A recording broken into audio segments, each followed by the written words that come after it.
Hello and welcome to Michael's Minty Music for today. Today we review INXS's 1984 album, The Swing. It just hit its 40th anniversary and it's pretty decent overall, so good time to review it. This is the track listing, and these are the tracks I added to my playlist, 5 out of 10, so half here. This album is about half pretty good. The other half is split pretty evenly between decent and not great songs. So we got sort of half good, fourth decent, and a fourth not great.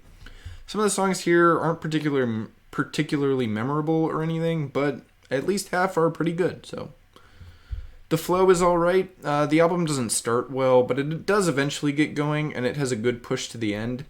I Send a Message and Dancing on the Jetty work hard to pump up the album after a middling start.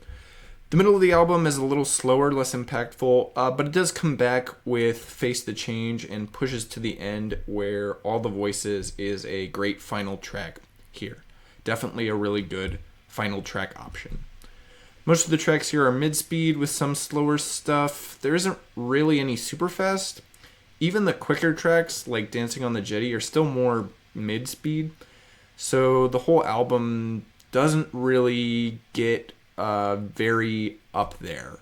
It definitely slows down a bit, but it doesn't really manage to get super high energy. The genre is still focused on a new wavy rock aesthetic, and while there are some other sounds here, the new wave stuff is where they excel and what really pulls the album together, in my opinion. It's a little late for new wave in 1984, but it doesn't get worn out on this album, so definitely well done. There were 2 singles released before the album, Original Sin and I Send a Message. Some tracks here were popular in their native Australia, but internationally there wasn't anything here from this album on the radio. My favorite song here, probably Dancing on the Jetty. It wears kind of new wave influence on its sleeve, and I like that, although Face the Change was a close second, and All the Voices is a really good closing track, as I've already mentioned. I ranked this album 7th out of INXS's 11 albums, so towards the middle, but in the bottom half. This album is really close to the ones next to it. Shabu Shuba has just a little more variety and quality, while Listen Like Thieves has some really good tracks but doesn't come together as well as The Swing.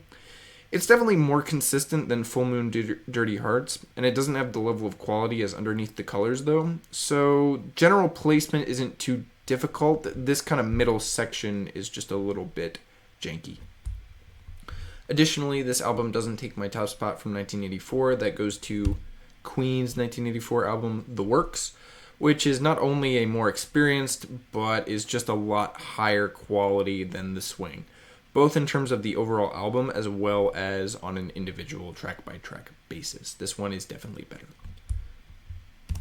Next up is Talking Heads' 1979 album Fear of Music. It's got a very interesting minimalist cover, kind of a opposite of The Wall or Queen or the Beatles' The White Album, and pretty interesting name. So stay tuned for that, and as always, stay minty.